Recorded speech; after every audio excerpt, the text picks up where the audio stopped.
l'épaule parce que ça constitue une entité pathologique particulière de l'épaule, dont les modalités thérapeutiques restent encore débattues.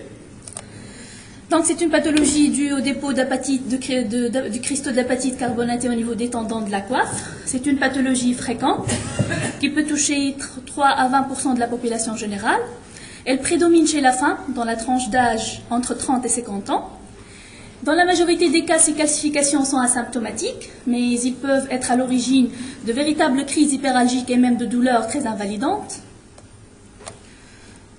L'épidémiologie des tendinopathies calcifiantes de l'épaule, elle est assez ancienne, et comme on le voit sur ces tableaux, donc ça prédomine largement chez la femme. Dans la tranche d'âge allant de 30 à 50 ans, elle est quasi absente après l'âge de 70 ans et avant l'âge de 20 ans. Mais cependant, récemment, cette étude taïwanaise, elle a fait état de résultats un peu différents, puisqu'elle a démontré une prédominance plutôt masculine et à un âge un peu plus élevé. Donc, ce qui pose le problème, est-ce qu'il y a vraiment donc, une différence ethnique? Elle est bilatérale dans 13 à 24% des cas, et on peut trouver des calcifications multiples au sein d'une même coiffe. Elle prédomine largement au niveau du supra-épineux, qu'elle peut toucher dans 80% des cas. Elle peut toucher le sous-épineux dans 15% des cas et le subscapulaire dans 5% des cas, et elle est exceptionnellement associée à une rupture de la coiffe. Qu'en-est-il des facteurs prédisposants? Il paraît qu'elle est plus fréquente chez les travailleurs manuels et chez les patients qui ont un diabète, et elle peut atteindre même 50% chez les insuffisants rénaux chroniques. D'où vient cette calcification? Leur origine reste encore inconnue, bien que ces calcifications ils siègent dans la zone du conflit sous-acromial, mais elles n'en sont pas la conséquence. Ce dont on peut être certain, c'est que cette calcification, elle n'est pas une entité fixe dans le temps, mais c'est un véritable continuum physiopathologique. Ils font partie d'un processus dégénératif puis calcifiant. L'amorce de ce processus n'est pas encore bien élucidée, mais il paraît qu'une certaine hypoxie tissulaire et un hypodibie transitoire, ils jouent un rôle important dans cette pathologie. La calcification, elle passe par un véritable cycle. Ce cycle a été décrit par Uthoff. Donc, le cycle il commence par une phase préformative, où on trouve donc, une formation et une métaplasie fibrocartilagineuse du tendon. Il s'ensuit après un dépôt calcique qui va remplacer ces zones de fibrocartilage. Quand cet équilibre il est atteint, cette calcification elle passe par une phase de quiescence. Et après, il s'ensuit une violente réaction inflammatoire qui va signaler la phase de résorption, où on va avoir plusieurs cellules inflammatoires, ce qui va rendre donc, ces calcifications sous forme d'une pâte. Ils ont une consistance pâteuse. Elle est donc comparée à une pâte de dentifrice. Et puis après, cette phase résorptive, où on va avoir ce tableau classique d'épaule hyperalgique donc invalidante, il va y avoir une phase de cicatrisation avec une réparation quasi complète du tendon. Et comme on le voit ici, donc dans la phase résorptive, il va y avoir cette liquéfaction de la calcification et qui va donc migrer petit à petit dans la bourse sous-acromio-deltoïdienne. Qu'en est-il donc de la clinique? Le plus souvent, ces calcifications, comme je vous ai dit, ils sont asymptomatiques. Uniquement un tiers des calcifications sont ou deviendront douloureuses, mais quand même, ça constitue à peu près 20% des consultations en rhumato pour une épaule douloureuse dans la tranche d'âge entre 30 et 40 ans. L'intensité des douleurs, elle est variable, elle est corrélée à la taille de la calcification et elle peut aller d'une simple gêne pour mouvement jusqu'à une véritable douleur permanente et insomniante. Cette douleur, elle est liée à l'augmentation de la pression en intratendineux, mais aussi au conflit secondaire avec l'acromion, puisqu'on aura un tendon qui est épaissi par l'hyperémie et peut-être aussi par une bursite réactionnelle. Donc les douleurs, ils vont avoir un caractère plutôt inflammatoire. Il y a une recrudescence nocturne des douleurs qui vont parfois même empêcher le patient de dormir. On peut palper des points douloureux électifs. Cette douleur peut irradier vers le cou, vers le membre supérieur. Et ils peuvent donc évoluer selon un monde aigu, subaigu ou chronique. Et ils peuvent même entraîner une véritable impotence fonctionnelle. L'examen clinique, il va être centré à rechercher surtout une limitation de la mobilité passive qui va donc détecter une raideur de l'épaule, puisque cette raideur va contre-indiquer certains traitements agressifs. Et l'évolution, bien sûr, elle sera en fonction des phases de formation de la calcification que nous avons vues tout à l'heure. L'examen de choix dans cette pathologie, c'est la radiographie simple qui va mettre en évidence la calcification. Donc on doit réaliser des clichés radiologiques de face, en rotation neutre, interne et médiane, plus ou moins un profil de coiffe. Et il y a une classification radiologique donc, qui a été adoptée par la Société française d'arthroscopie, qui a adopté la classification de Mollet et qui classifie les calcifications en 4 types. Les types A, ce sont des calcifications denses, donc qui ont une structure homogène, bien limitée, bien arrondie, et qu'on peut trouver dans 20% des cas. Ou encore le type B, ce sont des calcifications plutôt polylobées, à contours nets, mais qui sont homogènes, et qu'on trouve dans 45% des cas. Ces calcifications n'ont aucun lien ni avec l'activité physique, ni avec l'activité professionnelle. Le troisième type, c'est le type C. Ce sont des calcifications plutôt inhomogènes, à contours festonnés. Donc, ils ont une structure un peu nuageuse et qu'on trouve dans 30% des cas. Tandis que le type D, ce n'est pas vraiment une calcification proprement parlée, mais c'est plus une anthésopathie d'insertion. Et d'ailleurs, c'est ce type D qui est plutôt lié à une origine plutôt microtraumatique ou professionnelle. Donc, si on se demande, est-ce que cette tendinopathie, elle constitue une véritable maladie professionnelle?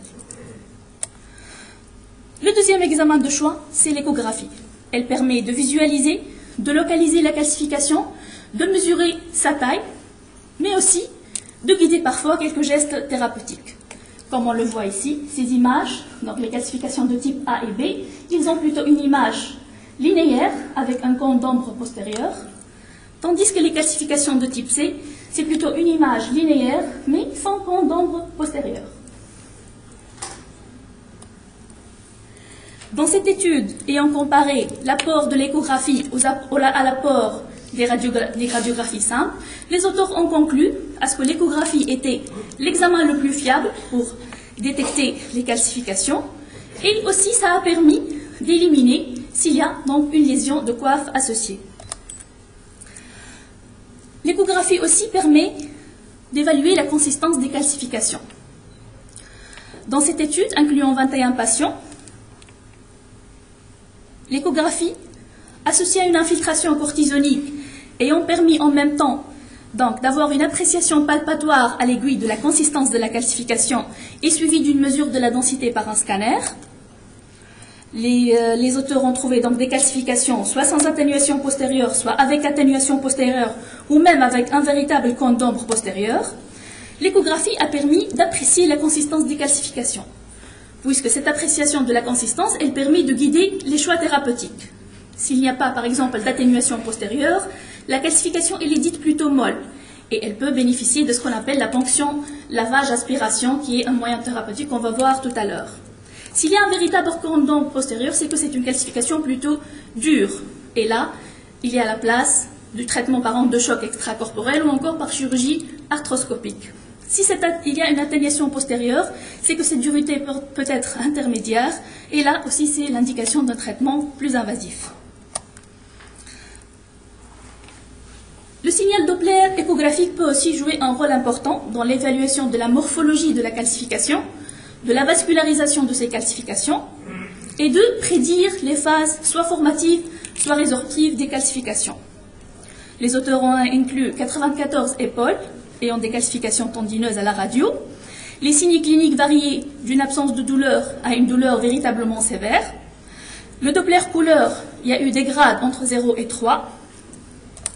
Et on a trouvé une différence significative entre la morphologie des calcifications et les signes cliniques. Le signal Doppler couleur, donc il variait de 2 à 3 dans les douleurs plutôt modérées à sévères. Donc il y a eu vraiment une forte corrélation entre le signal Doppler couleur échographique et les signes cliniques.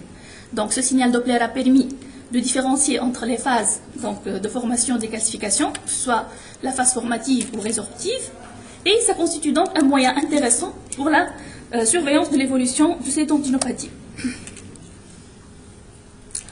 Dans cette pathologie, l'IRM ou l'arthro-IRM n'a pas vraiment une place de choix.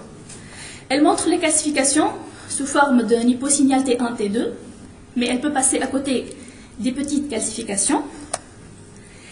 Sa prescription, ou la prescription ensuite de l'arthroscanner, peut se restreindre juste au bilan préopératoire. Donc ça permet de détecter s'il y a des signes de souffrance de la coiffe. Elle peut visualiser une rupture partielle ou encore transfixion de la coiffe, ou encore dans les calcifications du tendon infraépineux, surtout les calcifications de type C, pour détecter une rupture myotendineuse. Donc ce n'est pas l'examen de choix dans cette pathologie. Nous arrivons aux moyens thérapeutiques. J'insiste sur le fait, c'est qu'on ne traite qu'une épaule symptomatique et qu'il doit y avoir une concordance clinico-radiologique. Mais on doit toujours avoir à l'esprit qu'une possibilité d'une guérison spontanée doit être envisagée. Donc on doit avoir toujours bénéficié des clichés radiologiques récents avant d'indiquer un traitement. Le traitement de première intention, c'est toujours le traitement médical, donc associant des antalgiques, des anti-inflammatoires. On peut indiquer aussi les infiltrations cortisoniques, bien que dans ce cas particulier, leur efficacité est un peu disputée, parce que certains auteurs, ils signalent qu'ils peuvent retarder ce phénomène de résorption. Jusqu'à l'heure actuelle, aucun traitement médical n'a démontré sa capacité à dissoudre vraiment les calcifications. Yokoyama a utilisé la cimetidine par voie orale, sur 16 épaules traitées en ouvert. Il a trouvé donc 9 disparitions radiologiques à 3 mois, mais ce mécanisme physiopathologique reste jusque-là inconnu. La physiothérapie aussi peut avoir un effet antalgique important. Les infiltrations cortisoniques locales, comme je vous ai dit, il y a eu peu de travaux qui ont exploré l'efficacité de ces infiltrations dans ce type particulier de pathologie calcifiante, bien qu'on ne doute pas que leur efficacité dans les autres étiologies des épaules douloureuses a été bien démontrée. Myonaga, par exemple, n'observe pas de différences significatives entre ces injections et les injections locales de xylocaïne. Certains auteurs aussi ont essayé la radiothérapie anti-inflammatoire à raison de 10 à 12 degrés en 5 à 9 séances. Et après un recul moyen de 29 mois, il y a eu des résultats favorables dans 68% des cas, une disparition des calcifications dans 58% des cas. L'efficacité, elle est surtout pour les calcifications de type C. Il n'y a pas eu d'effets secondaires locaux, mais les avis restent divergents quant au risque cancérogène à long terme. Qu'en est-il de la mésothérapie? Certains auteurs ont essayé le malacoxylon solanum en mésothérapie, dans une étude ouverte incluant 84 épaules. Les résultats à 6 mois, il y a eu une diminution de 90% de la calcification dans presque la moitié des cas, et une disparition totale dans 29% des cas. Et il y a eu aussi un essai ouvert, essayant le tracémate, qui est un chélateur de calcium, en 4 injections sous acromial une fois par semaine, et les résultats à 3 mois ont conclu à une amélioration clinique dans 71% des cas, et une diminution ou une disparition complète des calcifications dans près de la moitié des cas. On peut utiliser aussi les ultrasons. Dans cette étude randomisée en double insu contre placebo, les patients ont bénéficié de 24 séances en 6 semaines. Une amélioration clinique était rapportée dans 75% versus le groupe contrôle, et le taux de disparition radiologique était significativement plus important dans le groupe traité. Une autre méthode thérapeutique qui a de plus en plus une place de choix dans cette pathologie de tendinopathie calcifiante de l'épaule, qui sont les ondes de choc extracorporelles. C'est une méthode ancienne qui a été utilisée pour la première fois plutôt dans un but urologique, dans le traitement des calculs rénaux, c'est la lithotricie. Les premières études ayant essayé cette méthode sur l'os datent des années 80. Elle a été essayée avec une bonne efficacité, surtout dans des pseudarthroses. Dans les années 90, Damen les a utilisés dans les tendinites, les épines calcanéennes, les épicondylites. Et en 1995, ils ont montré un effet comparable dans les traitements des tendinopathies calcifiantes. Et cette méthode, elle a de plus en plus de succès, surtout en Amérique, en Canada et en Allemagne. Donc c'est cet appareil-là, type d'ornier ou épaule, qui va imprimer des secousses, essayant de fragmenter cette calcification tendineuse. Il y a eu beaucoup d'études concluantes, non seulement dans les calcifications de l'épaule, mais aussi dans les aponevrosites plantaires, dans les tendinites d'Achille, les tendinites du moyen fessier ou d'autres tendinites. Elles sont indiquées surtout dans les calcifications de type A ou B supracentimétriques. Donc c'est un appareil qui va permettre de fragmenter la calcification, d'y stimuler une hypervascularisation locale, ce qui va favoriser d'amener des cellules donc, capables de digérer la lésion. Elles sont indiquées soit dans la phase aiguë dans un but ontalgique ou encore dans la phase chronique, dans les calcifications surtout qui ne sont pas accessibles à une chirurgie. Les avantages, c'est qu'il n'y a pas d'intervention, c'est une méthode thérapeutique en ambulatoire, il n'y a pas nécessité à une hospitalisation, mais ce n'est pas une méthode qui est totalement indolente, il peut y avoir des douleurs et ces douleurs sont dose dépendantes, le coût des séances aussi, et il y a quelques risques donc, de lésions tendinomusculaires ou encore d'hématomes sous-cutanés. Elle a démontré une efficacité clinique dans près de 60% des cas et une disparition radiologique des calcifications dans près de 1/3 des cas. Cette étude a eu pour objectif d'évaluer l'efficacité du traitement par onde de choc électrique à 6 mois sur le plan douleur, fonction, sur la disparition de la calcification.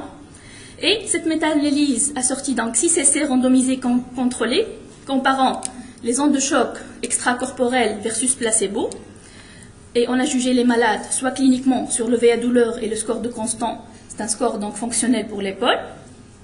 Et les auteurs, ils ont conclu à une amélioration significative de la douleur par une diminution de l'échelle visuelle analogique de la douleur, une augmentation du score de Constant et aussi à une résorption effective de la calcification à 6 mois, soit totale, soit partielle. Comment ça se passe en pratique? Donc le patient il est positionné pour permettre d'obtenir un contact entre la lésion et le coussin rempli d'eau. Il faut y avoir un repérage échographique pour permettre donc de repérer la calcification et il vaut mieux que ce contrôle échographique il soit permanent pour maintenir cette onde de choc dans la lésion à traiter. Le traitement il est effectué à raison de 1 à 4 coups par seconde. La séance comporte en moyenne 2000 coups et elle dure entre 5 et 10 minutes. Ils sont réalisés en moyenne 3 séances donc pour traiter complètement le patient. Chaque séance elle peut être espacée de 1 à 2 semaines. Il faut bien sûr respecter les contre-indications, une infection bactérienne ou une lésion tumorale dans le secteur de manipulation, la grossesse, l'enfant, les porteurs d'un pacemaker ou encore les troubles de la coagulation. Cette méthode a même été comparée à la chirurgie à ciel ouvert. Donc, il y a eu une étude prospective qui a comparé la chirurgie à ciel ouvert aux ondes de choc extracorporelles. Et à 2 ans, les résultats cliniques étaient significativement meilleurs dans le groupe chirurgie, mais ils étaient équivalents, par exemple, pour les calcifications hétérogènes de type C. Donc, faut-il privilégier cette méthode, surtout qu'elle est non invasive? Elle a aussi été comparée à la chirurgie arthroscopique dans cette étude comparative chez des patients qui étaient en échec à un traitement médical bien conduit pendant 6 mois, qu'on a divisé en 2 groupes. Donc, un groupe a bénéficié d'un traitement arthroscopique, le deuxième de cette méthode, donc des ondes de choc extracorporelles. Les caractéristiques des 2 groupes donc, étaient semblables. Il n'y avait pas de différence significative quant à l'âge ni le sexe. Et ils ont été suivis pendant 2 ans. Donc, il y a eu une amélioration, que ce soit sur le plan clinique et aussi sur la disparition radiologique effective dans les 2 groupes.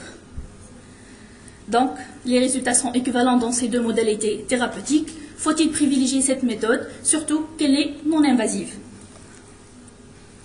Une deuxième technique qui a aussi une bonne place dans cette pathologie de tendinopathie calcifiante de l'épaule, qui est la ponction lavage-aspiration sous contrôle échographique. C'est une technique ancienne qui date des années 95, mais qui a été récemment modifiée en 2001. Son but, c'est de ponctionner la calcification, d'y réaliser un lavage au ser amphi et de stimuler la résorption secondaire du contenant. On doit avoir donc un contrôle échographique avant la réalisation de ce geste. Le patient il est assis main derrière le dos pour les calcifications du supra et infra-épineux et bras en rotation externe quand il s'agit de calcification du subscapulaire. Le principe est simple, il faut mettre une aiguille au sein de la calcification, on y injecte sous pression du sérum amphi et puis on essaie de recueillir ce mélange sérum-calcium qu'on appelle la boue calcique. Il s'ensuit après une infiltration cortisonique locale au niveau de la bourse. Donc cette injection sous pression de sérum amphi au sein de la calcification va provoquer une augmentation du volume de la calcification. Cette augmentation de pression, elle va permettre un reflux spontané de cette boue calcique. Ce geste, il peut être répété à plusieurs reprises, mais attention, il y a un risque d'obstruction de l'aiguille. Comme on voit ici, donc sur ces images échographiques, l'aiguille, donc comment elle entre, et petit à petit, progressivement, il y a donc une disparition progressive de ce cône d'ombre postérieur, ce qui signifie la liquéfaction de la calcification. Il y a quelques astuces techniques. Pourquoi cette position du sujet assis, bras derrière le dos? Ça a permis que la seringue soit placée sous la calcification, ce qui va permettre de faciliter ce reflux. Et aussi, cette position, elle entraîne une mise en tension du tendon, ce qui va augmenter encore la pression dans la calcification et faciliter son drainage. L'abord, le mieux, c'est qu'il soit parallèle à la calcification. Pourquoi? Pour minimiser ce risque de transfixier la calcification. Donc, le mieux que l'abord soit plutôt horizontal et parallèle à la calcification.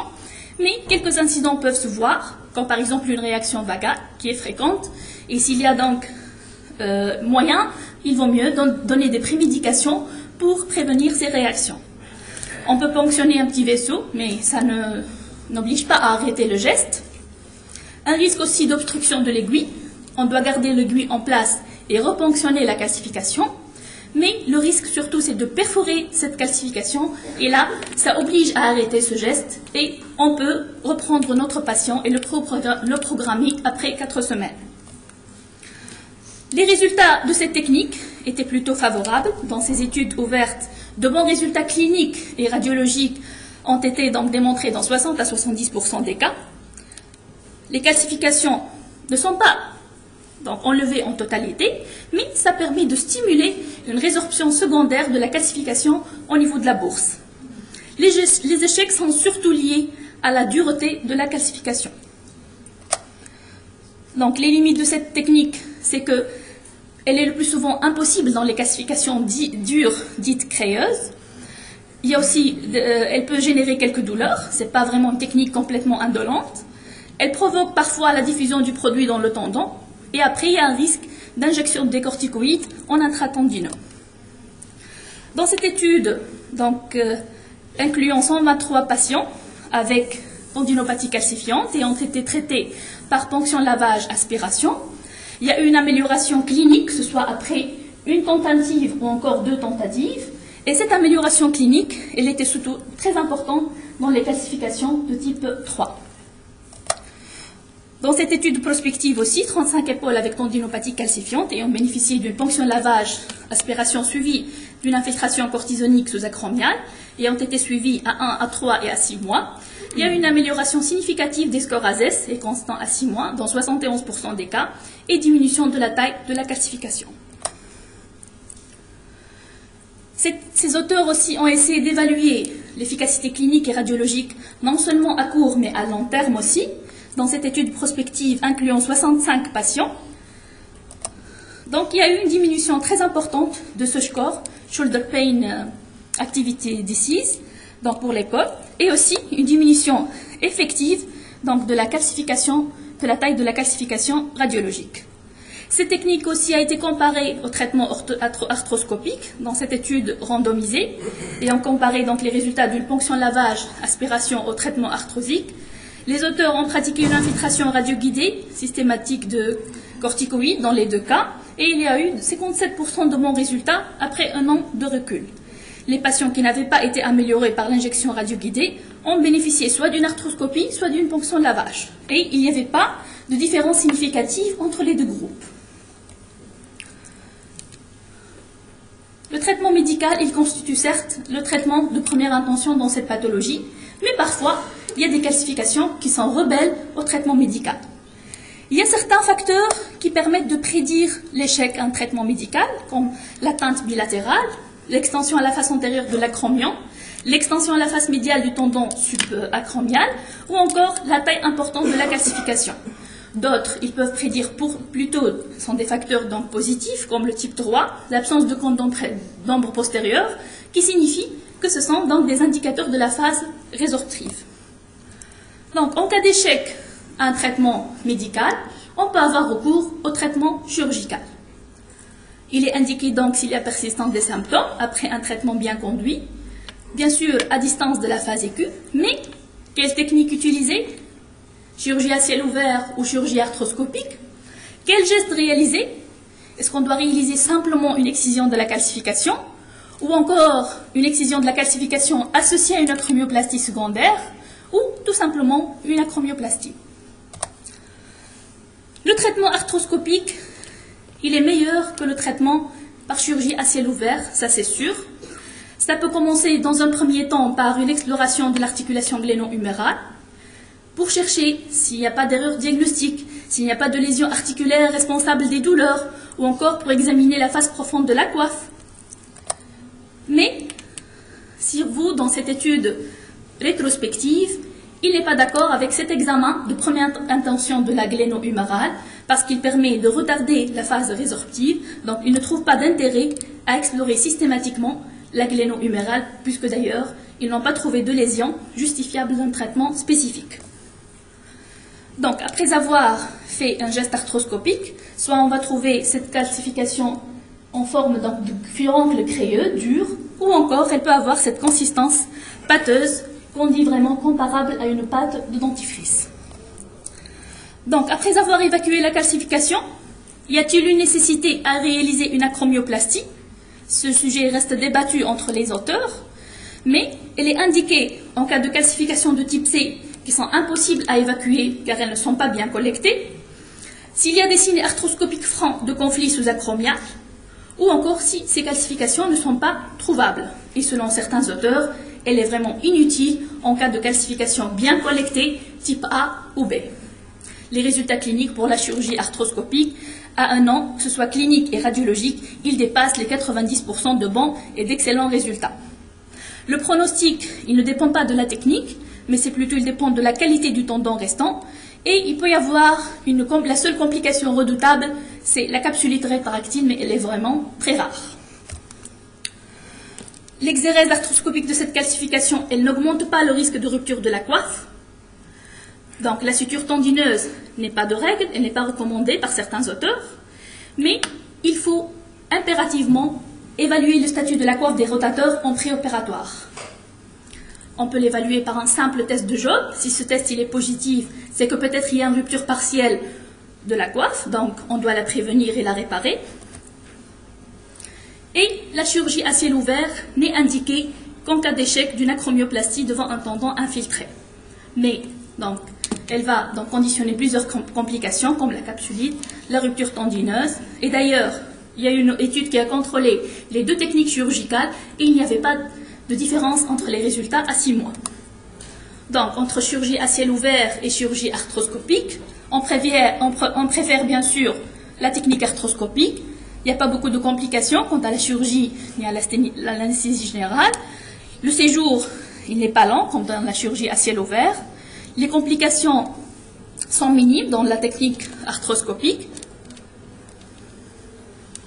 Et pour conclure, les auteurs ont proposé une véritable stratégie de la prise en charge. S'il s'agit d'une épaule hyperalgique avec migration de calcification, le premier geste, c'est de mettre au repos l'épaule.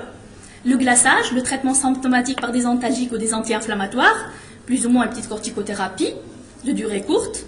On peut indiquer aussi les injections de corticoïdes, qui sont discutées, comme j'ai dit tout à l'heure, selon les auteurs.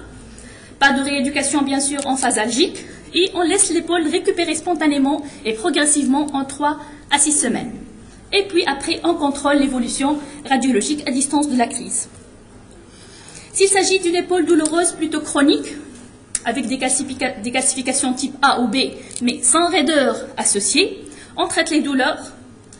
Lorsque les traitements conventionnels ont échoué, deux alternatives se posent.